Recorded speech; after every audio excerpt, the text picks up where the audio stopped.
Trading ಗಂಧಗಳಿಗೆ ಗೊತ್ತಿಲ್ಲ ಅಂದ್ರೆ ಏನ್ ಮಾಡಕ್ಕಾಗಲ್ಲ. ಸೊ ರಿಸ್ಕ್ ಮ್ಯಾನೇಜ್ಮೆಂಟ್ ಫಾಲೋ ಮಾಡದೇ ಇರೋದೇ ನಿಮ್ಗೆ ಲಾಸ್ ಆಗೋ ಕಾರಣ ಅಂತ ನಿಮ್ಗೆ ಅನ್ಸಿದ್ರೆ ಈ ವಿಡಿಯೋ ವಾಚ್ ಮಾಡಿ, ಇಲ್ಲಾಂದ್ರೆ ಸ್ಕಿಪ್ ಮಾಡಿ. ಸುಮಾರು ಜನ ಹೇಳ್ತಾರೆ ರಿಸ್ಕ್ ಮ್ಯಾನೇಜ್ಮೆಂಟ್ ಫಾಲೋ ಮಾಡಬೇಕು, ಕರೆಕ್ಟ್ ಆಗಿ ಫಾಲೋ ಮಾಡಿದ್ರೆ ಮಾತ್ರ ಪ್ರಾಫಿಟಬಿಲಿಟಿ ಟ್ರೇಡರ್ ಆಗ್ಬೋದು ಅಂತ. ಬಟ್ ಹೆಂಗ್ ಫಾಲೋ ಮಾಡೋದು ಅದು ಗೊತ್ತಿಲ್ಲ ಯಾರಿಗೂ ಆಕ್ಚುಲಿ. ಓಕೆ, ಅದನ್ನ ಹೇಳಕ್ತಾ ಇರಲ್ಲ ಈ ವಿಡಿಯೋದಲ್ಲಿ ನಾನು ಹೇಳ್ತೀನಿ ಆಕ್ಚುಲಿ. ಸೊ ಇವಾಗ ನೋಡಿ, ಈ ರಿಸ್ಕ್ ಮ್ಯಾನೇಜ್ಮೆಂಟ್ ಅಲ್ಲಿ 3 ಟೈಪ್ಸ್ ಇರುತ್ತೆ. ಒಂದು ಬಿಗಿನರ್, ಇನ್ನೊಂದು ಇಂಟರ್ಮೀಡಿಯೇಟ್, ಇನ್ನೊಂದು ಅಡ್ವಾನ್ಸ್ಡ್ ರಿಸ್ಕ್ ಮ್ಯಾನೇಜ್ಮೆಂಟ್ ಅಂತ ಇರುತ್ತೆ.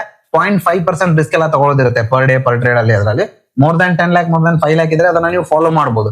ಬಟ್ ಸದ್ಯಕ್ಕೆ 10,000, 50,000, 1 ಲಕ್ಷ ಇದ್ರೆ ನಾವು ಆರಾಮ್ಸೆ ಪ್ರಾಪರ್ ನಾರ್ಮಲ್ ರಿಸ್ಕ್ ಮ್ಯಾನೇಜ್ಮೆಂಟ್ ನಾವು ಫಾಲೋ ಮಾಡ್ತಾ ಹೋಗ್ಬೋದು. ಇವಾಗ ನೋಡಿ, ಸ್ಟಾರ್ಟಿಂಗ್ ಕ್ಯಾಪಿಟಲ್ ಗ್ರೋ ಆಗ್ಬೇಕು ಅಂದ್ರೆ ರಿಸ್ಕ್ ತಗೊಳ್ಳೇಬೇಕಾಗತ್ತೆ. ಸೊ ನಾನು ಯೂಶುವಲಿ ಫಾಲೋ ಮಾಡ್ತಿದ್ದೇನು, ಕ್ಯಾಪಿಟಲ್ ಕಡಿಮೆ ಇದ್ದಾಗ ಸೊ 20 ಅಥವಾ 25 ಇಂದ ನಾನು ಡಿವೈಡ್ ಮಾಡ್ತಾ ಇದ್ದೆ. 1 ಲಕ್ಷ ರೂಪಾಯಿ ಇದೆ, ಸೊ ನಾನು ಡಿವೈಡ್ ಬೈ 20 ಮಾಡ್ತೀನಿ, ಅದ ಅರೌಂಡ್ ಒಂದು 5,000 ಬರುತ್ತೆ. ಪರ್ ಡೇ 4 to 5,000 rupees ನಾನು ರಿಸ್ಕ್ ತಗೋತೀನಿ.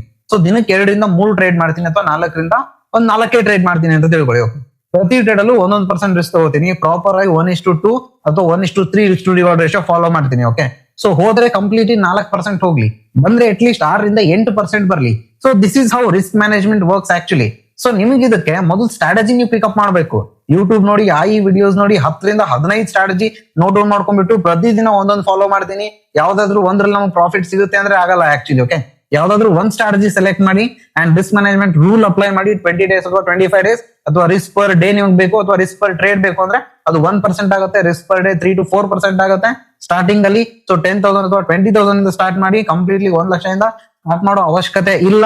ಓಕೆ, ಸ್ಟ್ರಾಟಜಿ ಸೆಲೆಕ್ಟ್ ಮಾಡಿದ್ರ, ರಿಸ್ಕ್ ಮ್ಯಾನೇಜ್ಮೆಂಟ್ ಅಪ್ಲೈ ಮಾಡಿದ್ರ, ಅದಾದ್ಮೇಲೆ ಸೈಕಾಲಜಿ ಕರೆಕ್ಟ್ ಇದೆಯಾ, ಸೊ ಸೆಲ್ಫ್ ಕಂಟ್ರೋಲ್ ಬರುತ್ತಾ, then you can follow each and everything. ಅದನ್ನ ಬಿಟ್ಟು ಟ್ರೇಡಿಂಗ್ ಬಗ್ಗೆ ಗಂಧಗಳು ಏನೂ ಗೊತ್ತಿಲ್ಲ, ಕಂಪ್ಲೀಟ್ಲಿ ನಾವು ಝೀರೋ ಇದೀವಿ ಅಂದ್ರೆ ಪ್ರಾಪರ್ ಡೇ 1 ಇಂದ ಸ್ಟೆಪ್ 1 ಇಂದ ಸ್ಟಾರ್ಟ್ ಮಾಡಿ actually. So 2 to 3 months efforts ಹಾಕಿ ಪ್ರತಿಯೊಂದನ್ನು ಕಲೀರಿ. ಕಲ್ತಾದ್ಮೇಲೆ ಡೆಮೋ ಟ್ರೇಡಿಂಗ್ ಸ್ಟಾರ್ಟ್ ಮಾಡಿ, ಆಮೇಲೆ ನೀವು ರಿಯಲ್ ಟ್ರೇಡಿಂಗ್ ಸ್ಟಾರ್ಟ್ ಮಾಡಿ. ಸೊ ಅಪಾರ್ಚುನಿಟಿ ಇದ್ದೇ ಇರುತ್ತೆ, ನಾಳೆನೇ ಮಾರ್ಕೆಟ್ ಕ್ಲೋಸ್ ಆಗಲ್ಲ. ಫಾಲೋ ಮಾಡಿ ನೋಡಿ, ವರ್ಕ್ ಆಗ್ಲಿಲ್ಲ ಅಂದ್ರೆ ಕಮೆಂಟ್ ಬಾಕ್ಸ್ ಓಪನ್ ಇರುತ್ತೆ, ನೀವು ವಾಪಸ್ ಬಂದು ನೀವು ಏನಾದ್ರೂ ಟೆಕ್ಸ್ಟ್ ಮಾಡಬಹುದು. ಬಟ್ ಸದ್ಯಕ್ಕೆ ಇನ್ನು ಅಡ್ವಾನ್ಸ್ ಕಲಿಬೇಕು ಅಂತಿದ್ರೆ free master class, live classes ಎಲ್ಲ ಕಂಡಕ್ಟ್ ಮಾಡ್ತಿರ್ತೀನಿ. ಜಸ್ಟ್ ರಿಸ್ಕ್ ಅಂತ ಕಮೆಂಟ್ ಮಾಡಿ, ಆಮೇಲೆ ನಿಮ್ DM ಚೆಕ್ ಮಾಡಿ, ಆಟೋಮೆಟಿಕಲಿ ಡೀಟೇಲ್ಸ್ ಬಂದಿರುತ್ತೆ, ಅಲ್ಲಿ ಕಾಂಟ್ಯಾಕ್ಟ್ ಮಾಡಿ.